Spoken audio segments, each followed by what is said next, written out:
Халуун зүрх сургалтанда тавтай морилно. Энэ сургалт 6 хичээлтэй. 1999 онд бичсэн Бурхны төлөө бадрах халуун зүрх номоос сэтвэлсэн гэдгийг дурдах нь зөвтэй байх. Хэдийгээр 27 жилийн өмнө бичсэн ч өнөөдөрч энэ ном чухал гэдгийг онцолж байна. Бид үннийг мэдэх аялалд гарч байгааг хэлье. Элч Паул Тимотед ингэж бичжээ. Цаг нь ирэхэд энэ цаг одоо болж байгаа гэдэгт би итгэж байна. Эрүүл сургаалыг төвчхгүй болж. Доктрин буюу сургаал үндсэн сургаал. Харин хүслийнхээ дагуу чихийг нь гижигдсэн багш нарыг өөрсөддөө цуглуулах бөгөөд чих нь үннээс эргэж үлгэр домгуудад хандах болно. Үлгэр домгууд гэж юуг хэлээд байна? Буруу сургаалыг ингэж тодорхойлжээ. Буруу сургаал, эрүүл бус сургаал, хуурамч сургаал, хуурамч үнэн. Үлгэр домгууд гэдгийг ингэж л тодорхойлно. Эрүүл бус сургаал нь нэвтрхий тойл эсвэл утасны жагсаалтаас эсвэл ямар нэг харь шашны ном судраас ирдэгвэ. Харин Библиэс иш татсан хэлбрээр ирдэг. Библиэс иш татагдсан хэсэг бүр нь Бурхны хэлсэн үг биш байж болдог. Үүнийг тайлбарлая л да. Худлыг үнэн юм шиг номлож болох. Жинхэнэ үнэн ил болоход хүмүүс үннийг эсэргүүцэж болох. Яг гэвэл худлыг үнэн гэж хүлээж авснаас тэр. Үүнийг ойлгох маш чухал учраас ойлгосоо гэж хүсэж байна. Тиймд үг суурьтай байх маш чухал. Берой хотын итгэгчид шиг бид сонссноо нэгтэлж сурах хэрэгтэй. Тэд Паулд шууд итгэлгүй. Харин бичээсээр нэгтэлж байв. Түүний сургаал бичээстэй таарч байгааг үнэн эсхийг тэд шалгаж байв. Эрүүл сургаалыг төвчхгүй өдрүүдийн талаар хэлсэн Элч Паулын үг сонирхлынхтай татах байх. Төвчхгүй гэж юуг хэлээд байна? Үннийг хүлээн авах тун хэцүү. Тиймээс төвчих гэж хэлжээ. Хэрвээ үнэн тун амархан, энгийн, тааламжтай байсан бол ертөнц тэр чигээрээ чуулганы үүдээр багтахгүй орж ирэх байсан биз. Үнэндээ үнэн бол хэцүү. Тун хэцүү. Гэхдээ үргэлж авууга үр дүнд хүрэгдэг зүйл. Есүс царцуу хүйтэн чуулганд ирэхгүй гэдгийг санаж байна уу? Есүс халуун түүний төлөө зүрхэн шатаж байдаг чуулганд ирнэ. Би үүний тухай ярих гэсэн юм. Энэ сургалтыг яагаад үзэх ёстой вэ? Яагаад гэдэгт эхлээд хариулъя. Өнөө цагт шинэхэн итгэгчдийн 80% нь яагаад харанхуй руугаа буцаж байна вэ? Яагаад маш олон чуулган гал халуун биш болсон бэ? Ялангуяа барууны чуулганд олон сая долларыг сайн мэдээний төлөө зарцуулж байгаа ч чуулганууд яагаад гал халуун биш хэвээр байна вэ? Хариулт нь юу вэ? Бурхны галаар дутмаг учраас.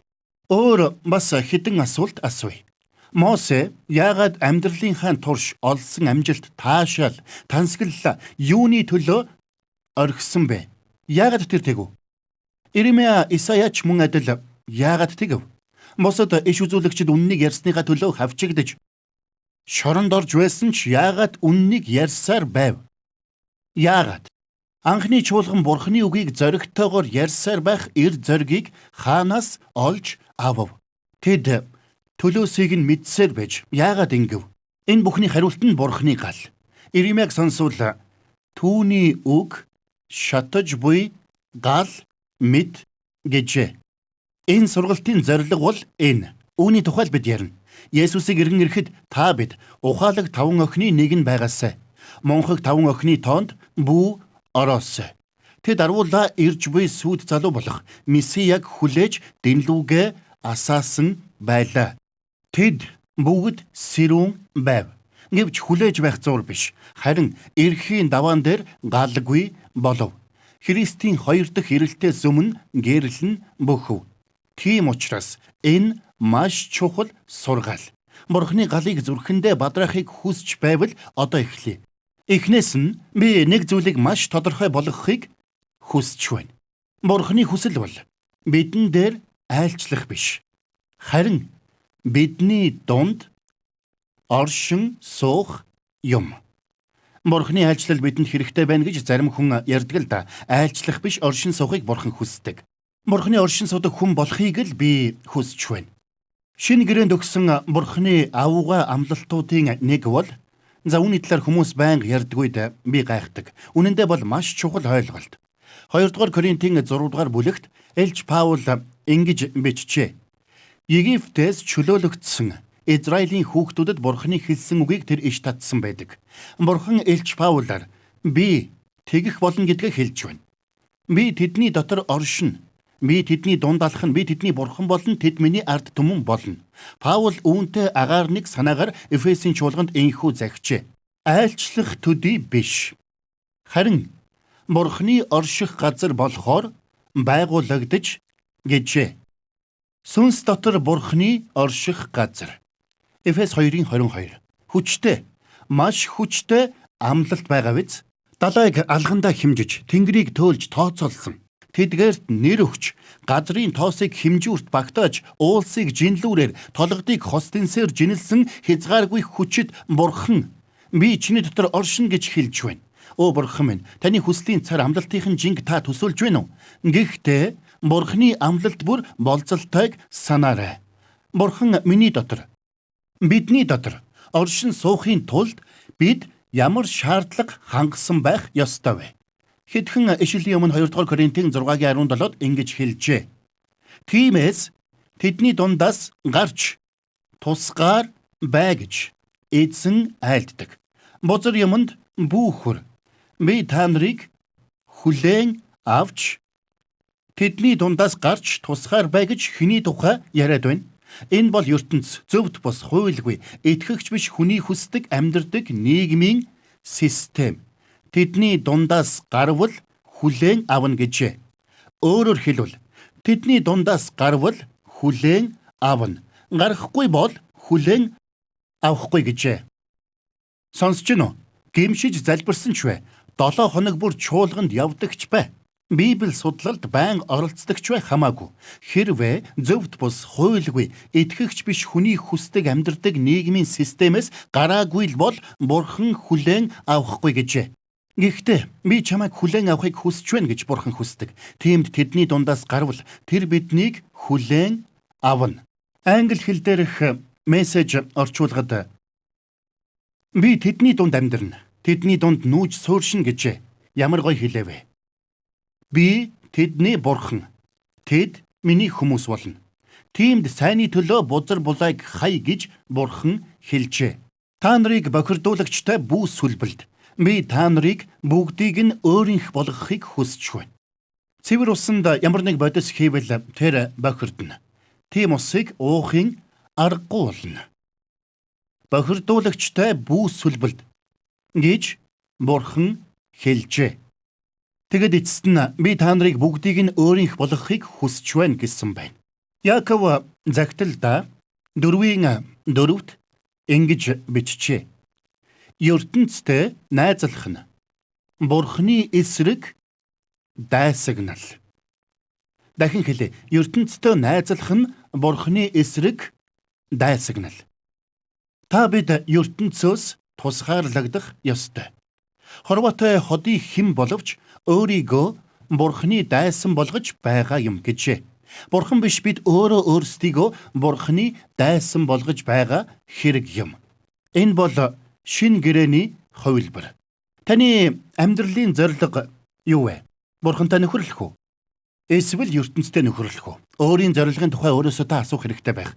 Хэрвээ ертөнцтэй нөхөрлөх нь зорилго чинь юм бол ертөнц таныг шагшин магтана. Харин ертөнц таныг жигшиж байвал тэр таны зорилго биш болох нь тодорхой.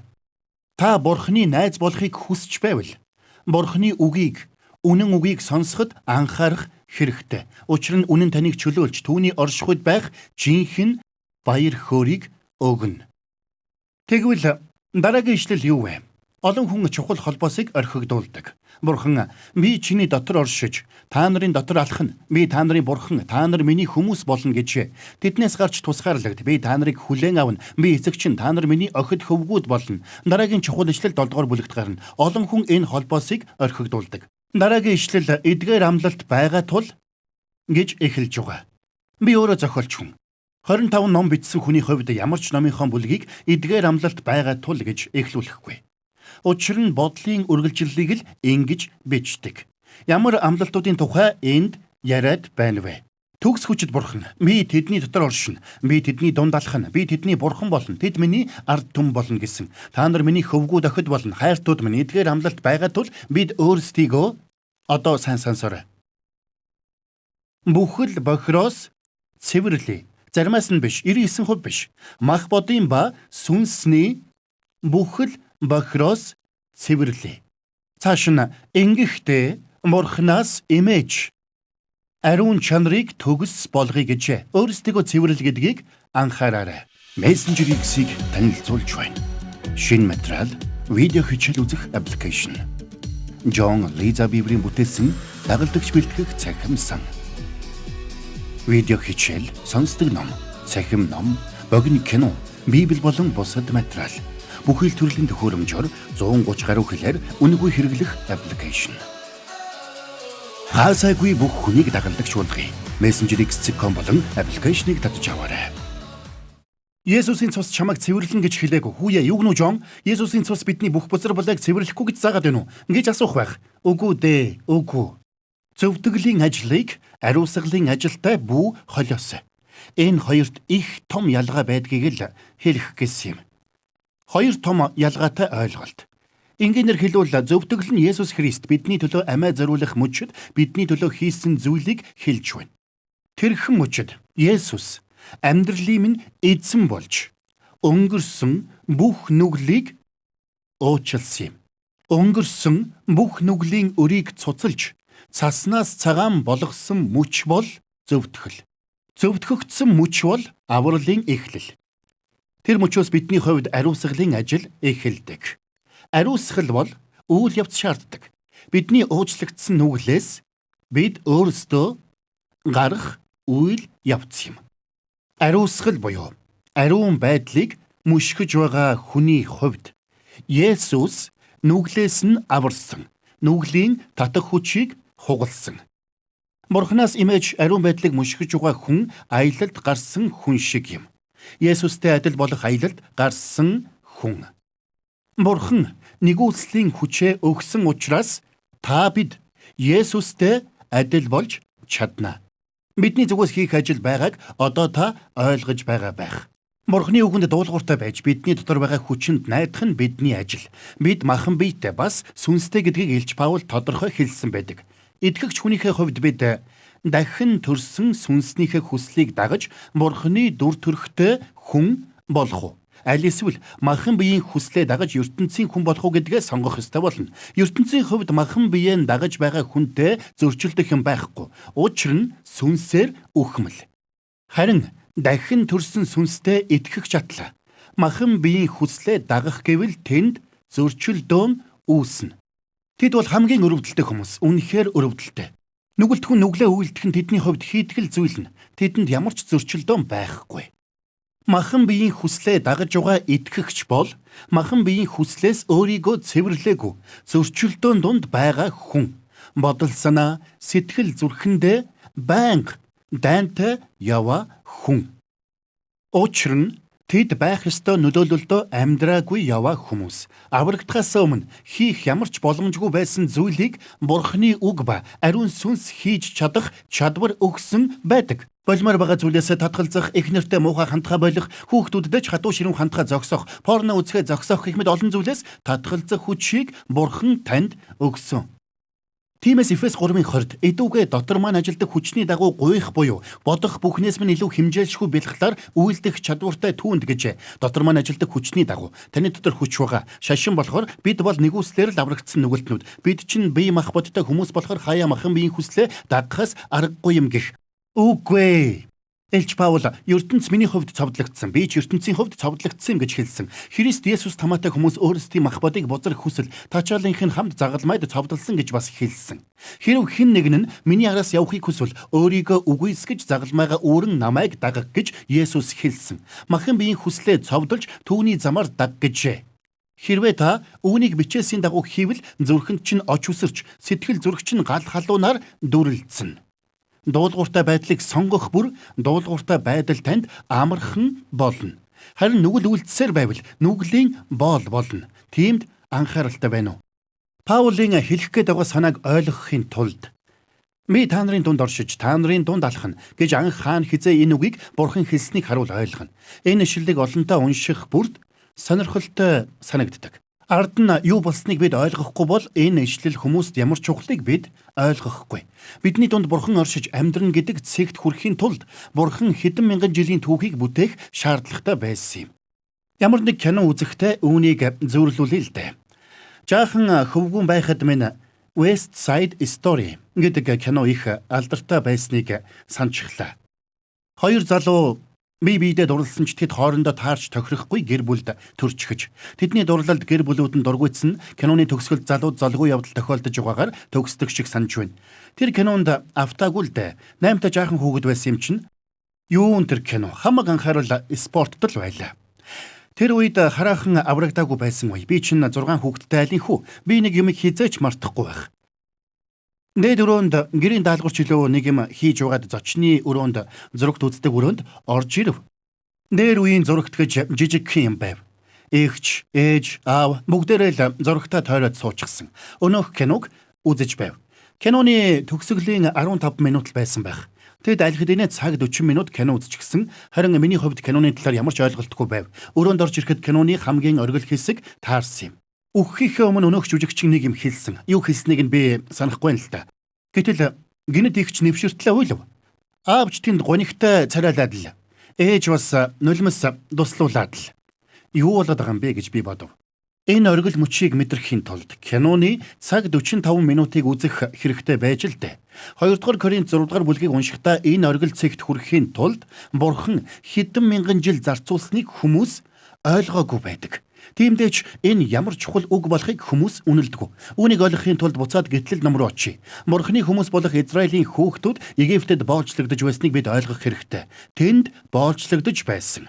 Боолийн амьдралаар амьдарч, зодуур, нүдүүр, хүнд хүчээр ажилд нухлуулж, намсархай оромжинд амьдарч байсан. Тэдний өвөг дээдэс Авраамд Бурхан амласан амлалт ёсоор Бурхан тэднийг чөлөөлнө гэдгийг мэдэж байв. Бурхан Мосе гэдэг хүнийг гаргаж ирэв. Гарал үүсэл нь еврей боловч фараоны ордонд өссөн хүн. Египтийн эрдэм ухаанд суралцсан тэр өөрийн ард түмнийг чөлөөлөхийг хүссэн байдаг.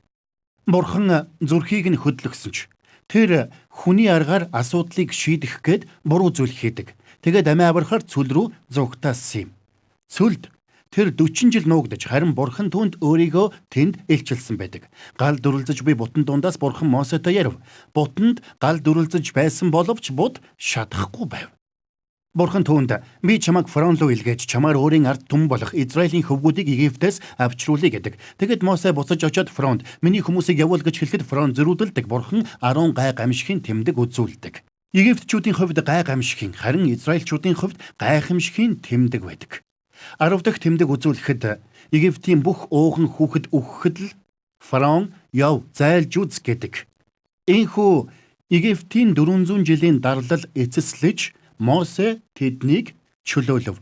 Би энэ асуултыг хүмүүсээс үргэлж асуудаг. Та бүхэн чанга хариулаарай заа юу.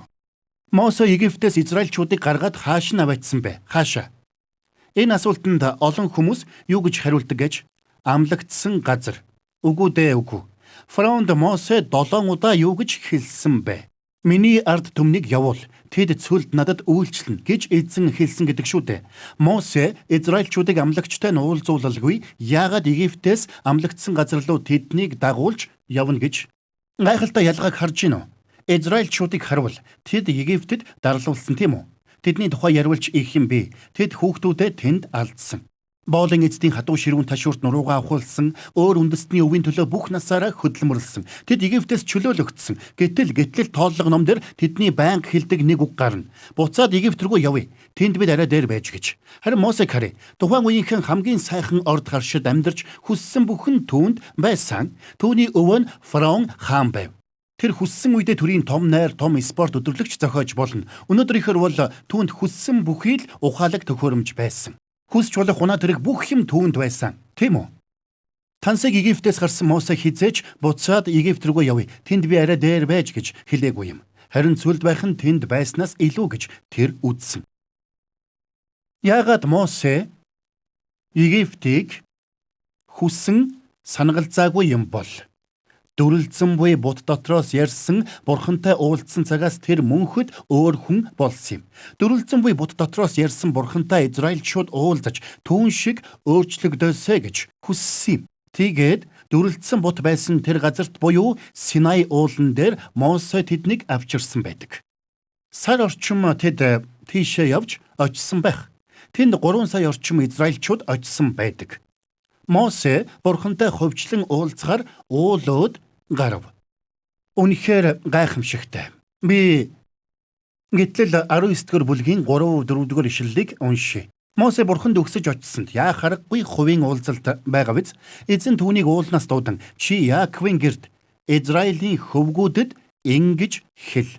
Мосед бурхан юу гэж хэлж байна гэхээр уулын бил дугаа 3 сая хүмүүст ингэж хэл гэж үг зааж байна. Тэдэнд энэ үгийг дамжуул гэжээ. Дамжуулах үг бол би Египтчүүдэд хэрхэн хандаж та нарыг бүрэгдийн жигүүр дээр teen одоо чухал үг хэлнэ. Өөртөө яаж авчирсныг та нар өөрсдөө харсан. Авралын зорилгыг энд хэлж байна. Өөртөө авчруулахын тулд Израильчүүдийг бурхан Египтээс чөлөөлжээ. Бурхан бол үргэлж эцгийн зүрхтэй аав. Шинэ гэрээнд Есүсийг үхлээс амьлуулсны дараа л тэр бидний эцэг болсон юм биш.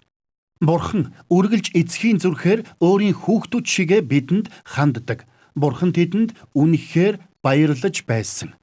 Бурхан хүчрхэг мутраараа Египтээс тэднийг чөлөөлж гаргасан. Хүүхдүүддээ өөрийгөө танилцуулахыг би тэсэн ядан хүлээж байна гэдэг шиг л хандсан. Цааш нь уншвал эзэн Мосед ард түмэн дээр очиж тэднийг өнөөдөр маргааш ариун байлга гэжээ.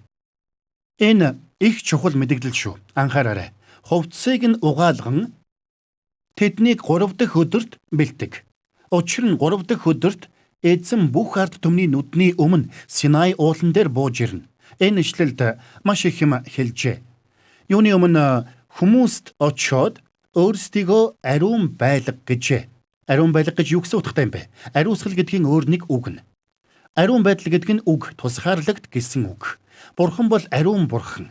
Түүний мөн чанаруудаас эрхэм дээд чанар нь ариун байдал. Энэ талаар дараа илүү тодорхой тайлбарлана. Бурхан бүх бүтээлээсээ дээдийн дээдэд орших чанартай гэсэн утгыг илэрхийлдэг. Бүхнээс тусгаар бүх бүтээлээсээ бурхан хамгийн дээр залрагч нь. Түүний хүчээр биднийг тэр өөрийн адил байлгахыг хүсдэг. Тиймээс доош бууж өөрсдийгөө ариун байлга гэжээ.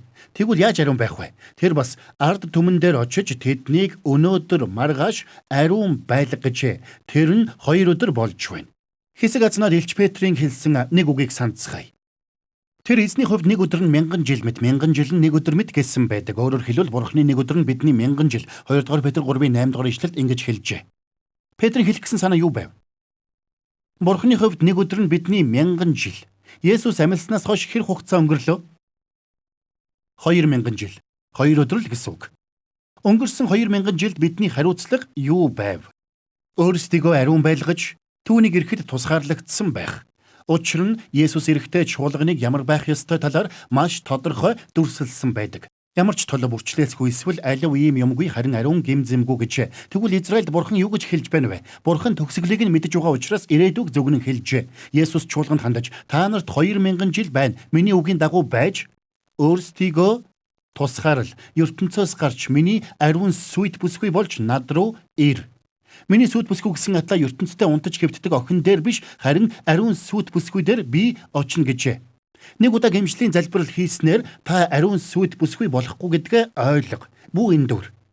Тэр бол дунгаж эхэлнэ. Та өөрийгөө ариун байлгаж үүнийхээ төлөө ажиллах ёстой. Паул юу гэж хэлснийг санаж байна уу? Бидний дотор амьдран гэсэн амлалт байгаа тул өөрсдөө мах бодын ба сүнсний бүхэл бохироос цэвэрлээ. Энэ бол махан бие сүнсээрээ цэвэр байх тухай юм. Бурхан Израильчуудад тэднийг өнөөдөр маргааш ариун байлга хувцсыг нь угаалган гэжээ. Тэдэнд юу хэлэх нь вэ? Египтийн бузраас цэвэрлэгд. Египт бол ертөнцийг бэлэгдэж буй хэрэг. Египтээс чөлөөлөгдөн гэдэг нь аврагдаж буйн илэрхийлэл. Бурхан би та нарт 2000 жил өгч Египтийн бүх бузраас өөрийгөө цэвэрлж миний хүүгийн өмнө ариун сүт бүсгүй болж ир гэж хэлж байна. Бурхан минь, би өөртөө чинь үгийг хэлж байна. Та ойлгож байна уу? 3500 жилийн тэртээ энэ бүхэн хэрхэн бий болохыг Бурхан хэлж байжээ. Египтээс Израильчуудыг Мосе чөлөөлөхөд Бурхан тэдэнд юу хийхийг, тэд ч юу хийх ёстойг Бурхан мэдэж байв. Бурхан хэлэхдээ ирээдүйн чуулган болох миний хүүгийн сүд бүсгүн төлөө иш үзүүлж байна. Өөрийгөө ариусгах, ертөнцийн бузраас өөрийгөө цэвэрл, учир нь би чамтай байхыг үнэхээр хүсэж байна гэжээ. Бурхан боломжгүйг шаардаад байна уу? Үгүй ээ. Бурхан би туйлын ариун, би хурц гэрэл цацруулсан нэгэн гэдгээл хэлж байна. Бурхан туйлын ариун учраас хэрв бид түүний оршихуйд бузар байдлах аюулгүй очвол бидэн дээр шийтгэл бууж таагүй юм тохиолдно. Түүний өргөөнд түүнтэй дотн ойртож чадахын тулд Бурхан биднийг урьдчилж бэлтгүүлж байгаа хэрэг гайхалтай биш гэж юу? Дүгнээд хэдэн зүйлийг хэлье. Бурхан өөртөө та биднийг авчруулахын тулд л биднийг бүтээж бас аварсан юм. Бидэнтэй гэр бүл болохын тулд л ойр дотн байхын тулд л Бурхан биднийг бүтээсэн юм. Туйлын ариун Бурханы оршихуйд хүндлэлгүй хандаж надаа бабиху хоёр ёс бусыг үйлдэж өгсөн. Гэрээний авдраас уудсаа бариад өгсөн. Бурханы оршихуйд хүндлэлгүй хүмүүс шууд өгсөн байдаг.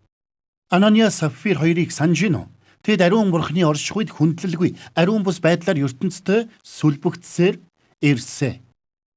Тэд газар дээрээ шууд үхтэл болсон юм.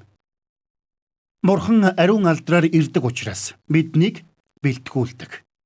Тэр эхлээд хурах шиг ирсэн бол дараа нь арслан шиг ирнэ. Түүнийг иргэн ирэхэд нүд бүхэн харна. Бүх хүн түүнийг харна гэж хэлсэн. Түүнийг жадалсан хүн ч харна. Үхэгсдийн ертөнцөж түүний яруу алдраар ирэхийг харна гэжээ. Бурханы хүмүүс бид ч бас түүний алдар дотор дахин ирэлтийг харна. Бид Израильчууд шиг байх уу эсвэл бид өөрсдийгөө бэлтгэх үү? Бурхан алдраараа ирэхэд Израильчууд юу хийсэн талаар дараагийн хичээлээр бид үзнэ. Үнэхээр гонигтай гамшиг тэнд болсон юм. Хоёрдугаар хичээл рүүгээ шууд орчмоор л байна. Дараагийн хичээлээр тэсэн ядан уулзцгаая. Өнөөдрийн хичээлтэй холбоотой номын бүлгүүдээ уншаарай, залбираарай. Дараагийн хичээлээр удахгүй уулзцгаая.